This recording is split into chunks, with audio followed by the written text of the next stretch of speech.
Welcome, everyone. Welcome back to another episode of You Don't Know Jack. I'm Dr. Haley Perlis, and my co-host of You Don't Know Jack, Jack Groffel, doctor. And today we are going to do a second edition of one of I'm going to present Jack with stories of clients and athletes and groups that I'm working with.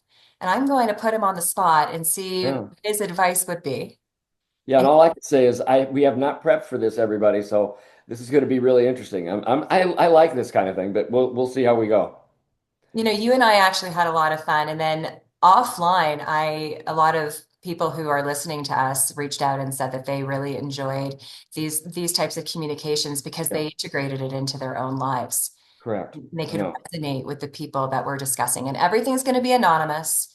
yeah. I may say gender because that's just how I'm going to talk, but really, we're not going to really pinpoint any sports or disciplines.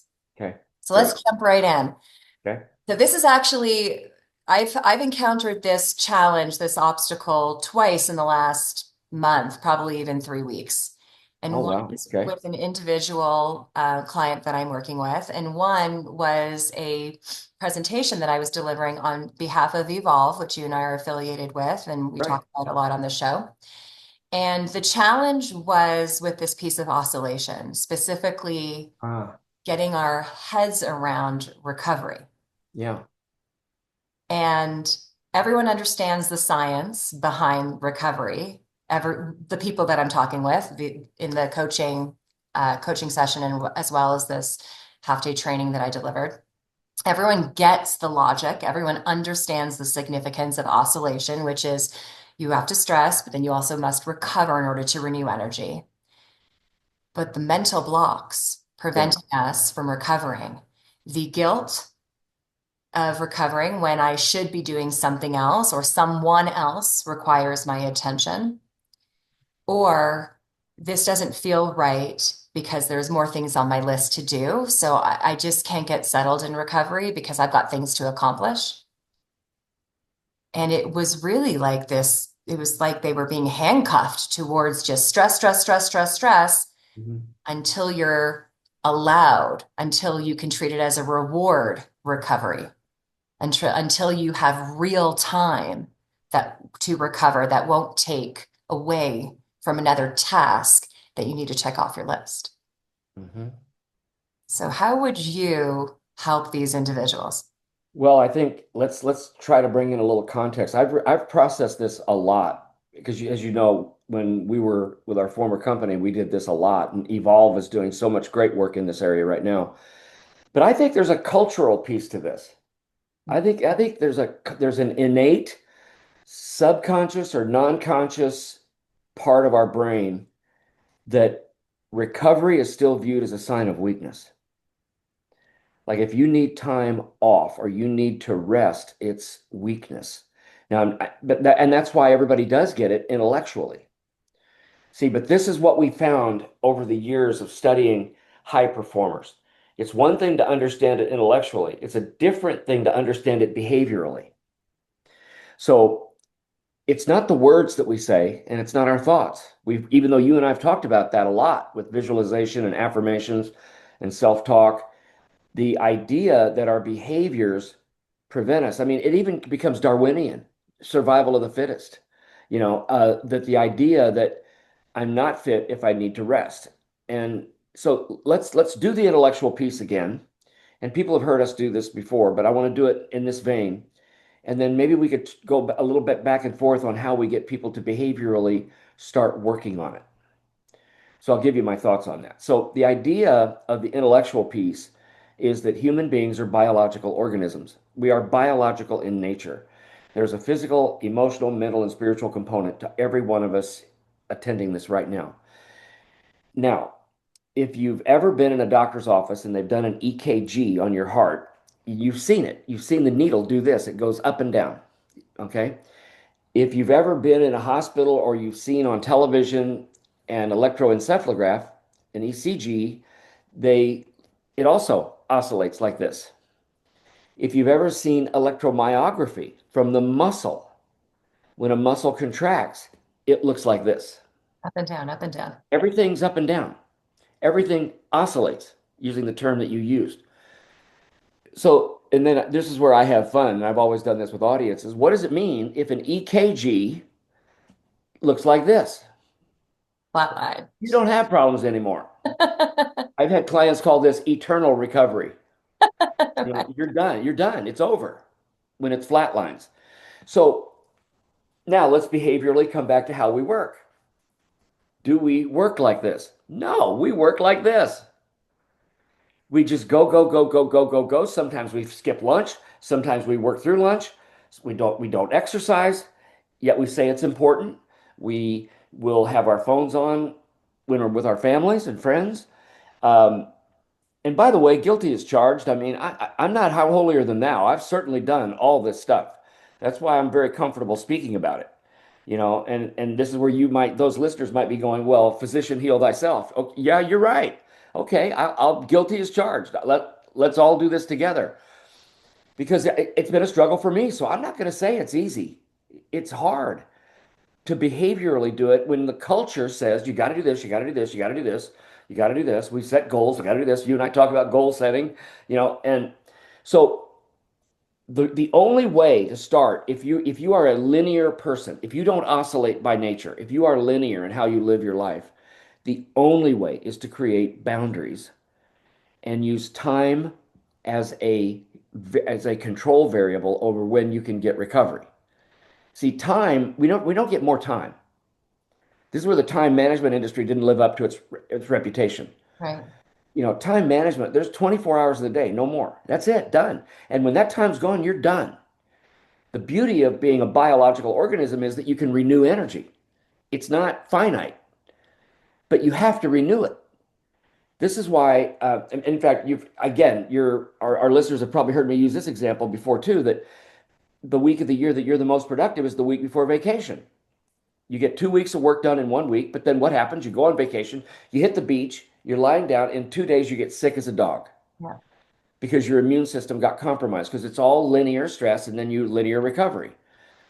So how do you do it? Well, you start building in structure to when you're going to get recovery. So when is lunch going to happen? When is family time going to happen?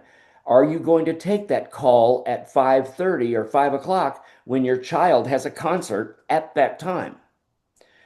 I mean, and it's good to plan ahead on this stuff. You don't want this to be an emergency.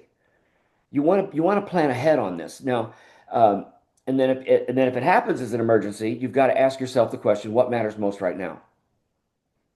And you really got to be truthful to yourself because be very careful with this is why I wrote my memoir. Be very careful to think that everybody understands that you're doing what's best for them and the people you say you love. I got your love you right here. I mean, that's what starts to happen because we do become self-centered and we don't build in that structure for recovery. So I'll stop there and let you kind of poke back. Wait, I just want you to go back to one thing and let's see if I heard you right, because it was an aha for me. Okay? If you're not oscillating and you're working and working and working, you think you're doing what's right for others. You think you're supporting others, but you end up not because you end up, well, driving yourself mad. You end You up, heard me correctly. You think you're doing the right thing, but you're not. You're not doing the right thing for yourself or for others. You're just not doing the right thing. I'll never forget. I had one client. I wrote about this in the Corporate Athlete book that came out in 1999. I'll never forget this story. It was a managing director for a big four financial firm. And I'll never forget this. He went through the course with us and he asked me to have lunch the third day of the course. It was a 2.5 day course, right at the end of the course. And he said, I have to share something with you. And I said, what's that? He says, when I was an analyst right out of college, my goal was to become a managing director, which I am now. And he said, but for probably 12 to 18 months, the market closed at 4 o'clock. And yeah, we had work that we had to do probably till at least five. But basically, we had an unwritten rule that if you left work before 7, you weren't going to get promoted. So here it is, Haley. Here's the quote. He said, I would mindlessly stare at my computer Mhm. until 7 o'clock. And I'm just going, what an awful existence for somebody in your early 20s. Are you kidding me? And yet you think you're doing the right thing. Now, could he say, I'm not doing that and maybe not get promoted? Yeah, that's possible. So, but you have to really make decisions on is this who you want to be? Because that's tough. I get it that you've got that aspiration to be a managing director and really climb the food chain wherever you work. But is that mechanism? It's like me. I had a my everybody knows my father was a hard charger and a very, very difficult man. I could have easily been just like him to my son, but I had to break that cycle. So within organizations that have that kind of rule, who's going to break the cycle? So that whole, the guilt that you feel if you take recovery because you think you're being selfish, well, in fact, like you just said, you actually will end up being selfish and maybe, and to point you and your memoirs out, like it became, I don't want to put words in your mouth, but You're okay. you got, well, you had illnesses, Did. you got sick, Yeah. you Here's the conundrum, Haley. Here's the conundrum. You feel guilty if you're at work and you're not with your loved ones. Here's the conundrum. Then when you're with your loved ones, you feel guilty you're not at work. You don't win. When you don't have boundaries and you don't have that question answered, what matters most right now, you feel guilty no matter where you are. right. In fact, that's exactly what we talked about for the training part of it, because there was a lot of guilt. And how do we shrink guilt? What I did is instead of looking at it, and I understand this is a training for life, right? This is a lifestyle that we want to adapt. But again, with goal setting, and we will do an episode on goal setting, but if we think about it, okay, like New Year's resolution, every day for the rest of this year, I'm going to be taking 15 minutes of me time. That Right. seems very daunting, and the guilt will only just grow and grow and grow. But if we can say, okay, today I'm just going to test it. Today I'm going to dip my toe and look at my schedule. And it's not about how much time do I have. It's, what can I do in the time that I have? And maybe it's 1 minute, 5 minutes, 15 minutes, and then just try it out and then see, assess. Do you really need to feel all that guilt? Are we okay? I like that. I would add one thing to it Yes. that, yeah, don't try to solve the problems. I agree with you. If you think about a full year of doing that, it's overwhelming and you Mhm. can't. The danger in doing the dip my toe in it is that, well, today I didn't get to dip my toe in it. I'll do it Do tomorrow. tomorrow. This is the human thing. So what I'm encouraging everyone is hold yourself accountable to at least dipping the toe in the water that day.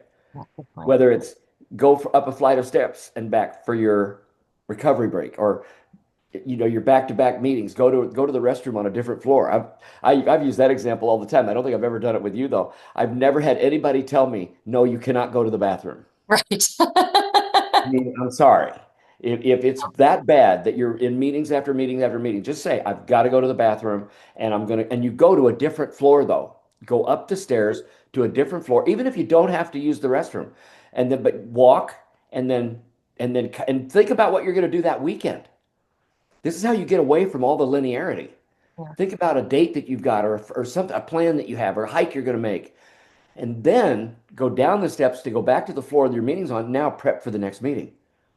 So you Yeah. give yourself that mini recovery break of escaping from that stress. But you've got to figure this out one day. I don't disagree with you. It is one day at a time, but hold yourself accountable to that little bit each day. Don't just say, ah, darn it, I didn't get to do it today. I'll do it tomorrow. Most famous words in somebody that can't get anything done. And I think you're right. I often, where I can recall people saying, I'll sleep when I'm dead. Right. Or the badge of honor. Like there's still a badge of honor when you say I'm not getting any sleep because I'm working so hard. There's still this like pride that so, hopefully we can start to change that. And there are many CEOs and professional athletes and artists out there that are, on on platforms, and they're actually owning up to the fact that recovery is a big piece. So if we can continue, along obviously with your work and the work that we do together, if we can continue that message. And I will say, even though you say that you've struggled with it, I would like to believe that one of the reasons why I'm a good teacher is because I'm a greater student. And I have taken these principles. I can personally say that I feel like I'm actually really good at recovery. And I have experienced all of the benefits of it. And even today, I'll share a little piece. It's not a day-to-day oscillation, but someone reached out to me on LinkedIn today, and someone in a similar business, and just thought that we could connect and share ideas. It wasn't anything immediate, and Mhm. I could tell that it was more of just getting to know a colleague. And right now it's summer as we're recording this. And I have a lot of intentions for myself during this time of year with the longer days and being outdoors, and also I'm quite busy in my practice and everything. So I Mhm. responded and I said, thrilled to have connected, thrilled to meet up with you.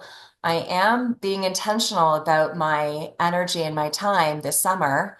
Can we please revisit this in October? Perfect. I think that's perfect. You created a boundary, and it might be somebody that you could do business with, but you created a boundary for right now. And then if it's to be, it's to be. It'll happen. I hummed and hawed because at first I was like, again, what's a business opportunity, or is this being rude? Or, I could always find 30 minutes, but then I could always find 30 minutes never leaves me for any recovery time. See, I wish when I was at your stage in your career that I had that wisdom. See, I only developed it a lot later. I was a very slow learner because I was just a hard charger. I mean, everybody knows the stories because I've talked about it publicly. I mentioned it in my book. I mean, the stories of my travel where I would leave on a Monday and do 1 day courses 3 days in a row in three different cities in two different countries in Europe and be home on Friday. I mean, so I'm the perfect person to be talking about this because I get it. I know what that lifestyle is and what it can do to you. And I just want everybody to understand if you can just do this 1 day at a time, but just hold yourself accountable to doing something on that day that serves your purpose.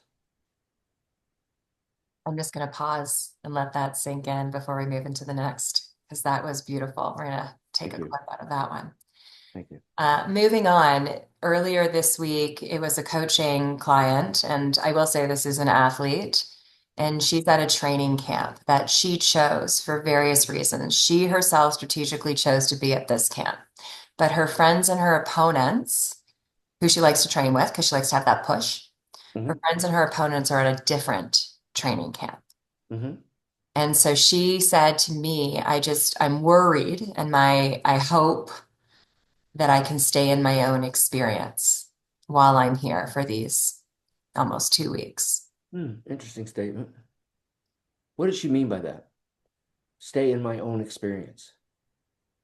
Instead of wondering what Oh, thing oh, after the oh, other, oh, oh. Woulda, coulda, shoulda kind of thinking. that and being on social media and seeing pictures and whatever about other training camps, and then even just, at life back at home and else, just so not being in her experience because she's constantly either thinking or literally scrolling Hmm. and being involved in other people's experiences vicariously, I guess, or FOMO, fear of missing out, whatever it might be. Yeah. Why did she choose this other training camp? Couple of reasons, location, coaching, the opportunity that she thought what she needed to work on. This was a very good choice for her. There was an opportunity to go earlier, but she didn't feel mentally, physically, emotionally ready. So she strategically chose this one. And then it just so happened that there was another camp that other people went to that I guess there are camps all the time. So I understand. there are camps all the time. I think she just happens to be at this one and knows of others and other people that are there. Okay. So are you asking me how I would have worked with her Yeah, on what would this? you have said to her if she said, I really hope and wish that I'll be able to just stay in my own experience? Well, I probably would have taken her down two or three different paths. I would have let her. with me alone, make the decision to go to the other camp. In Ah, other words, in her stop it mind. in her mind, Yeah, just with me confidentially in her mind, and go to the other camp. What's the benefit? What's the positive? What's the negative of doing that? I would have her work that through with me confidentially and privately. No one else, anonymously, no one else would know it. And I'd have her talk it through with me, and we'd kind of see where we landed. I would kind of bet that she ends up, because you said something that I think is key. There was something that she needed to work on. And if she's at a camp without her compatriots, she can work on things without any of that clutter. exactly. She chose this camp. When she Yeah. wrote down her like the priorities or the intentions, the factors that contributed to her decision making, where anyone else wasn't a factor. It Yeah, wasn't an exactly. issue. That's exactly what I was thinking. That I think what I would try to help her process and make the decision for herself. I probably wouldn't give her advice. But I'd have her work that through with me. I think she would land on the fact that she actually made the right decision, that she can privately and discreetly work on something without anybody else's influence and any other clutter while she's training. Love That's that. where I would have started, and then we would have seen where we went with that. I love that. I did not take her down the story of the other path, but we did together remember why she chose this one. But that I like that idea. I do Yeah, like the playing that part, if you will, and so having her be able to see and confirm her decision. right. And then we talked about strategies on how to, I mean, the only way to stay in your own experiences is to not be in other people's experiences. Well, that was why I mentioned what I did, Yeah. because if I can get her to validate why she chose this camp in the first place, I don't think you have to go there, Hmm. because I think what she'll do is rationalize that I made the right decision for me. And yes, and then those devices and the addiction to social media and phones will easily make her forget about that decision. Right. Yeah, that's true. I mean, so the idea that I think that's fair talking to her too. I said, what if you went off social media while you were doing these changes of your skills? I mean, it's only two or three, it's only a few days, I'm sure, right? The training camps Up aren't that long. to 2 weeks. Oh, they are. That's a Yeah, long time for them to be off social media yeah. uh, in today's world, because you have to be a little bit careful. I mean, I don't want to come across like the old fuddy-duddy, let's get rid of social media, because you cannot do that. I mean, it's but you can set some boundaries on when you're going to do it, how you're going to do it, what you're going to engage in. That I think you can pre-plan what I'm going to allow myself to engage in social media. I mean, I think you've heard me tell this story. When I was traveling and working with world-class athletes in the 80s and 90s and 2000s, I mean, social media was just starting to come into existence in the late 90s. But athletes would take their own games to hotel, like video games, and hook it into the TV. They would never read the newspaper. They'd never watch TV. They'd never watch the news, because they don't want to hear anything about anything with the competition, nothing. They want to keep themselves in their own play, in their own head. And I got to tell you, back in the day, you're thinking, you're taking a video game to your hotel room, dude.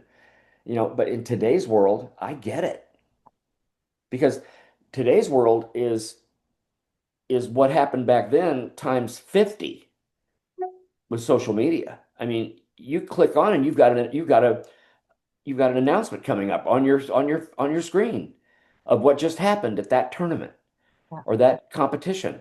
So it's not as easy in today's world, but you have to figure out how to have boundaries. And I would work that out with the athlete on trying to figure out the boundaries on access to social media. So we started working exactly. And it's funny enough, this was my Instagram post video today. I called it what do you think about this? I called it the 5 minute challenge, the 5 minute phone challenge to enhance your performance. And the 5 minute phone challenge to enhance your performance is to go for a walk outside and leave your phone at home. So carry on with your walk without carrying your phone. Just I five like minutes, it. I maybe like 10, it a lot. And then when you come back home, see if you can resist your phone for one more minute. So just, put in that fight for one more minute. And then just ask yourself, are you okay? Did you miss anything significant 5 minutes? Because then 5 minutes can turn into 10 minutes. 10 minutes can turn into 20 minutes, and 20 minutes can turn into a 3 hour training session. So for this athlete, it was to build up so that where she can, because she's there for 2 weeks, but she's not training 24/7. So while she's in a training session, which is a couple hours, few hours long, build up where you can be immersed in your training for those few hours. And again, like I said, I'm in this training too. I like to walk the walk as I'm talking the talk. And I just met a girlfriend this morning for a hike, and we met, and I had just gone and used the restroom, so I was coming back, but I had my phone because I was texting her that to tell her where I was going to be. And then when we met, I said, "Let me just put my phone in my car." She goes, "Oh, you're putting your phone in your car?" And I said, "Yeah, I don't need it. I'm with you. This is what I'm training myself to do." And she goes, "Oh, well, maybe I can do that." She goes, "But I need the time." And I said, "Well, I got a watch." And so we both put our phones in our cars and we went for an hour and a half walk, Mm. and we're good. So again, it's just practicing. It's training. You always talk about training. Every day of life has a training effect. See, that's something that everybody has to understand. Every day of life has a training effect. I mean, there was a study done many, many years ago that there's a training effect of being a couch potato. That if you just exist in a couch all day long, walking on the golf course is too much stress. How sad is that? And, but that's the training effect. So if you train to be sedentary, you're training everything. So every day of life has a training effect to it on something. And again, training, just like doing resistance training, you don't just suddenly pick up a 50-pound weight and do bicep curls. Mm. You got to go gradual, step by step. I don't know why we all feel that we have to be perfect right off the bat and it has to be cold turkey and never again will we. And I'm getting off social media. It just makes you want it so much more. So Well, that's just, the cultural phenomenon that we live in that I kind of alluded to earlier. yeah, This whole thing is this there's a lot of cultural things we're talking about right now. I mean, you even brought up the New Year's resolution. I yeah. mean, that to me in 2015, if anybody's interested in it, in January issue of 2015, New York Times, the Times writer Tara Parker Pope at the time, she was the founder of the Well column. She went through our training remotely with me. I coached her, and then she wrote about creating a mission statement instead of a New Year's resolution. Because my whole thing with New Year's resolutions are, okay, it's December. I'm going to lose weight. I'm going to eat better. I'm going to buy all the clothes. I'm going to join a club. I'm going to hire a trainer. I'm ready. I've spent a lot of money already. Now I'm good. January 1's here.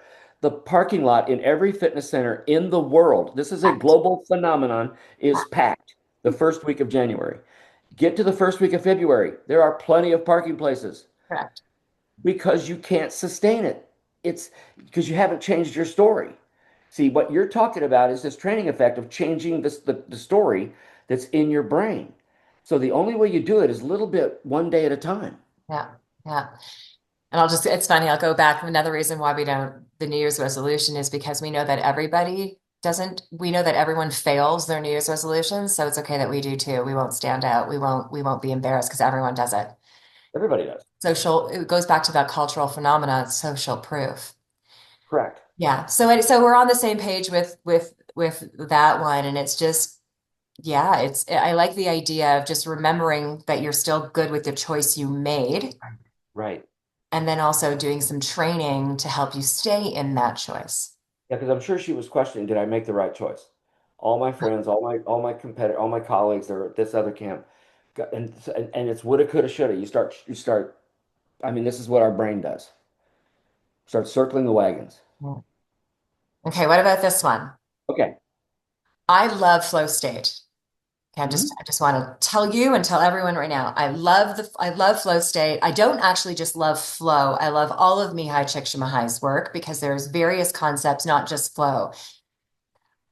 But in today's world, for whatever reason, this is in the executive world as well. This is in, you and I did an episode on choking and paralysis of analysis, and you talked about writing. This happens a lot with writers and Right. artists and executives, in addition to athletes.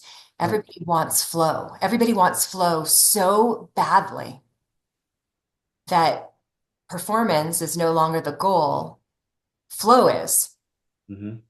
And unfortunately, in my opinion, that's the very thing that's going to keep you out of flow is trying to find flow, and forcing yourself into flow is the very thing that'll never allow you to experience flow. Right. Not to mention, for the last, I think, a decade, maybe even longer, there is this other, it is sports psychology literature, but it's in peak performance. The title is clutch. The term is clutch state. And that's when it's not effortless like flow. It is not, it doesn't just, you don't just get into that zone. You're actually working for it, heightened Right. Yeah. concentration. Yes, Right. this is tough. And it's interesting because a lot of people will come to me in my practice, and even in the greater presentations, everyone wants to talk about flow, which I love.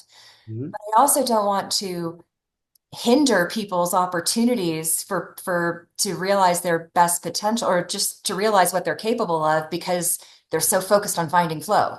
And I Right. want to open them up to all these different types of experiences. Control is another great experience. You know, this is such a fascinating topic to me because one of the things that I've discussed with people a lot is I ask this question, where were you when you had your best ideas? And it's so funny. Just stop and let people, I mean, our listeners, just think about that. Where were you when you've had your best ideas? Were you In the in shower. the boardroom? Were you in the boardroom and somebody said, we've got to come up with a new way of doing this right now? No. You were in the shower, you were out for a run, or you were exercising, or you were in the middle of the night sleeping. How many times have we woken up in the middle of the night and we thought of something and then we didn't write it down and we forgot about it the next day? That's I have a notepad by my bed, still handwrite. If I think of something that I want to work on, like an article I want to write or a presentation I want to make, I write it down, just the idea, just the thought, and then I go back to sleep. I give myself permission to go back to sleep. I've been doing that for decades. But the idea that the flow state doesn't occur when you try to force it. It occurs when it's a natural part of who you are and how you're living. But it often happens when you're in a relaxation state. Now you can do other things. I mean, there's tons of research on this. There are ways to Absolutely. increase the opportunity, but it's never with the goal of flow. It's 100%. embracing all these other experiences and creating the mind and body Yeah. connection and all that jazz. Exactly. Yeah. Exactly. You can't force flow. You can't. Yeah. It's not possible. It will happen naturally if you train that way. I mean, think about the creative departments of advertising companies. This is a cutthroat business. These are very hard charging people. Have you ever been in the creative department of an ad company? Like, I mean, one of the biggest firms in the world. They're playing ping pong. They're playing games. Why? Because they're more creative. They get into a flow state of coming up with brilliant ideas and some of them like off the wall ideas. Have you ever seen Super Bowl commercials? I mean, crazy ideas, but they get the consumer.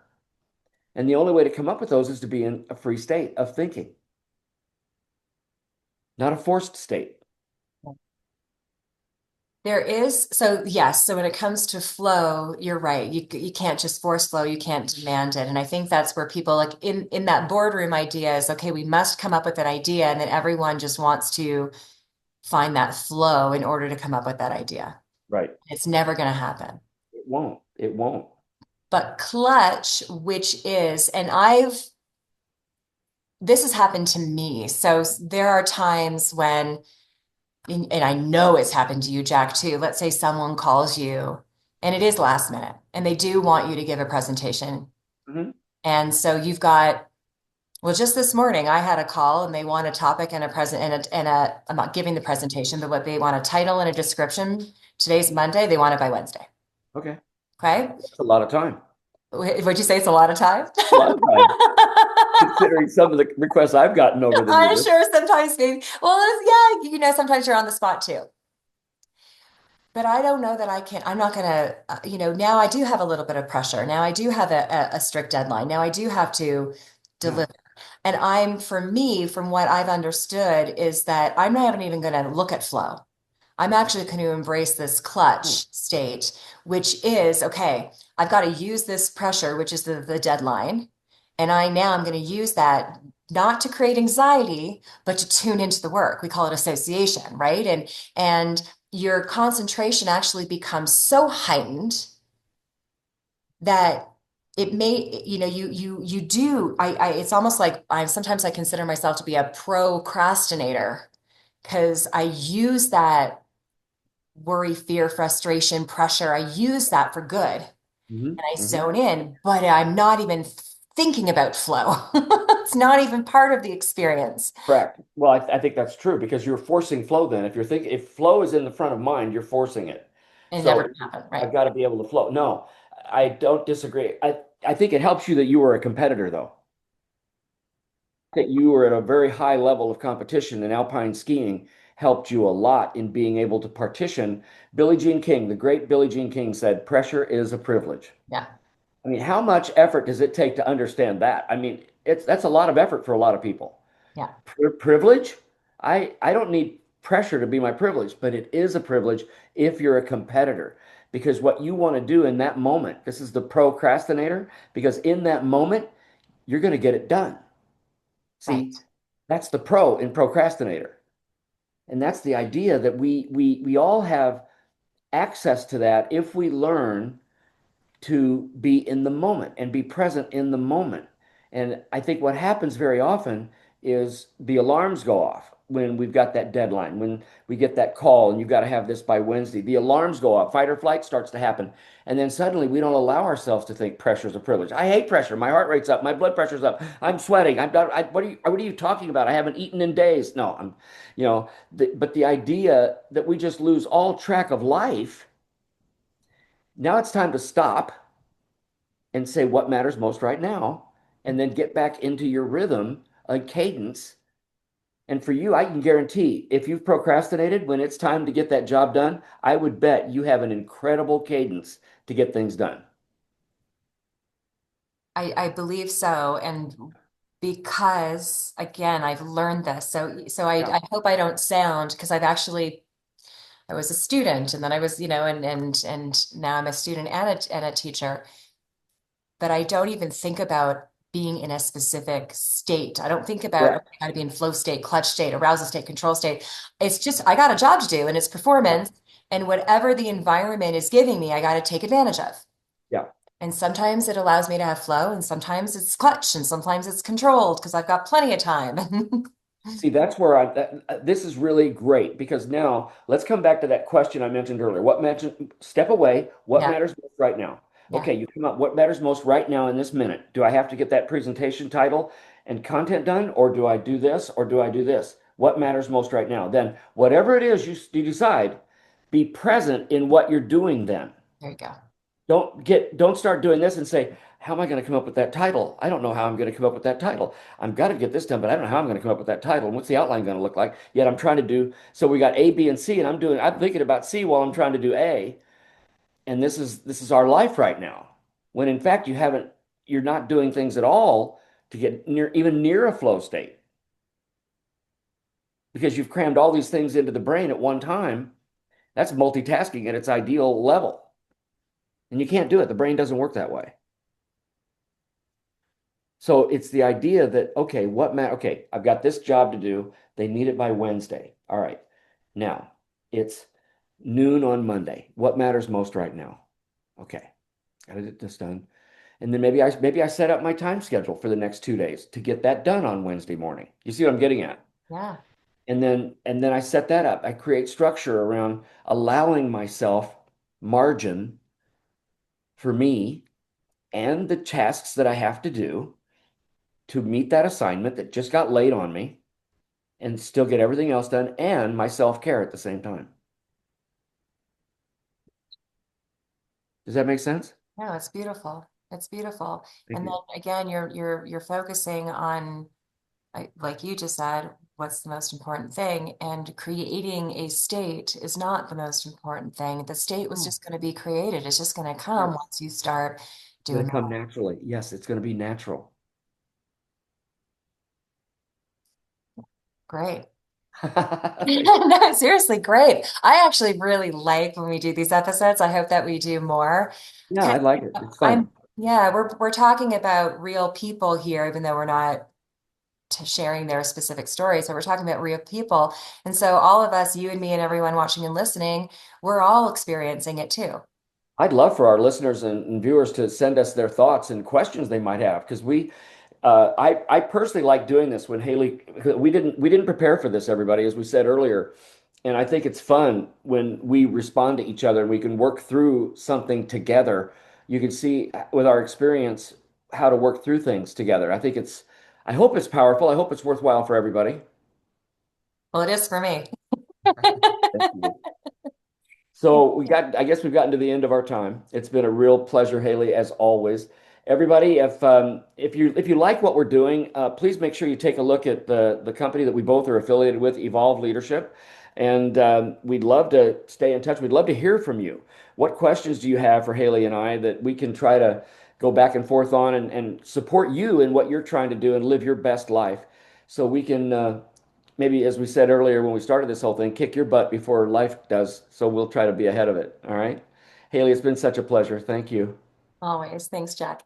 Thanks. Bye, everybody.